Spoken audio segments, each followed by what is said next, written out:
Everyone knows the chilling tale of Dr. Jekyll and Mr. Hyde, a man split between civility and savagery, trapped in a nightmare of his own making. But what if I told you long before Hyde walked the foggy streets of London, cultures across the world were whispering their own horrors, tales of humans who carried monsters inside them? Tonight we travel into the shadows of Africa, Japan, and the Americas to meet these hidden doubles. Just so you know, I post stories like this every week. So if you don't want to miss out, well, you know what to do. And please tell us in the comments which variation unsettled you the most. In West Africa's Ashanti folklore, witches did not wear pointed hats or ride broomsticks. They lived as ordinary women by day, respected neighbors, mothers, healers.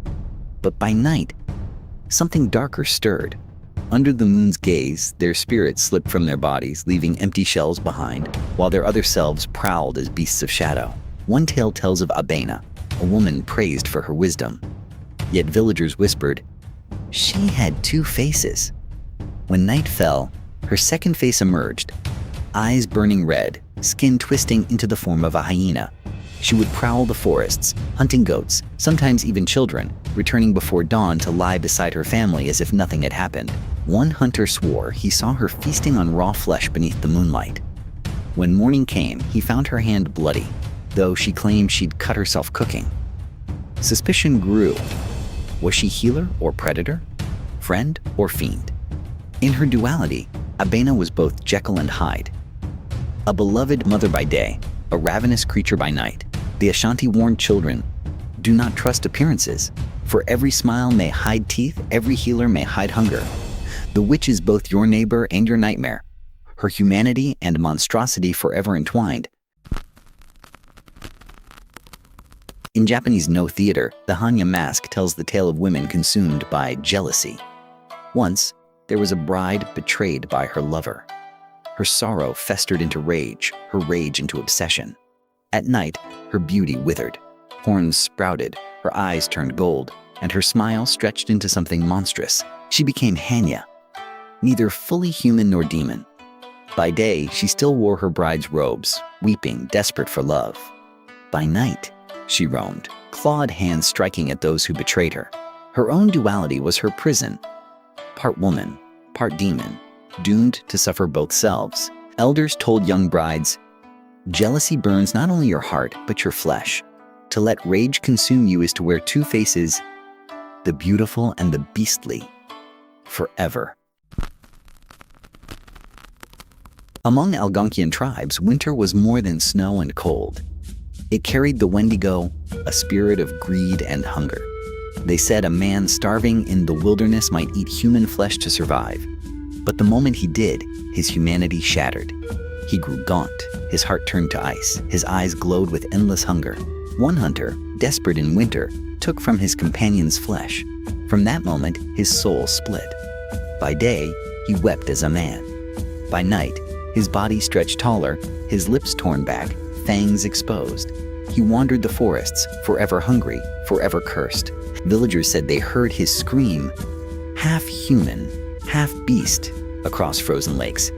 He was no longer one of them, nor fully of the spirit world. He was both. The Wendigo lived where Jekyll's civility ended and Hyde's horror began. In the frozen lands of the north, the Norse spoke of men who bore two faces, the berserkers. To the village, they were warriors, fathers, brothers. But in battle, they shed their humanity. They believed Odin blessed them with the spirit of beasts. And when the drums of war thundered, their eyes turned wild, their mouths foamed, and they became monsters in men's skins. One tale tells of Bjorn, a farmer by day, feared for his kindness and strength. But when war came, he donned his bare pelt and roared like thunder. His teeth gnashed, his strength tripled, his eyes glazed white. Friend and foe alike feared him. He was no longer Bjorn the farmer, he was Bjorn the beast, unrecognizable, uncontrollable. When the battle ended, Bjorn returned home. His wife wept as she saw blood on his hands, not all of it from enemies. He himself could not remember what he had done. He was both man and beast, and neither. The berserkers lived the curse of duality. Warriors celebrated, but feared for the hide that lurked beneath their skins. the waters of the Amazon, people whispered of the encantado, dolphins who lived two lives. By day, they swam beneath the river's surface. By night, they took human form, emerging from the waters to walk among villages. They were charming, irresistible, but always unsettling. For behind their smiles lay another face, one that belonged not to man, but to the beast of the river. One girl, Marisol, told of a man she loved who came only at night. He was handsome, with eyes that seemed too deep, too knowing. He danced, sang, whispered promises, yet by dawn, he vanished. Her grandmother warned her, "He is no man, he is encantado," a dolphin wearing a man's face. But Marisol did not believe, until one night she followed him to the river. She saw his human skin ripple like water, his smile split wide, his body dissolve into the sleek gray-pink shape of a dolphin. His eyes, still human, still watching, glowed before he sank beneath the waves.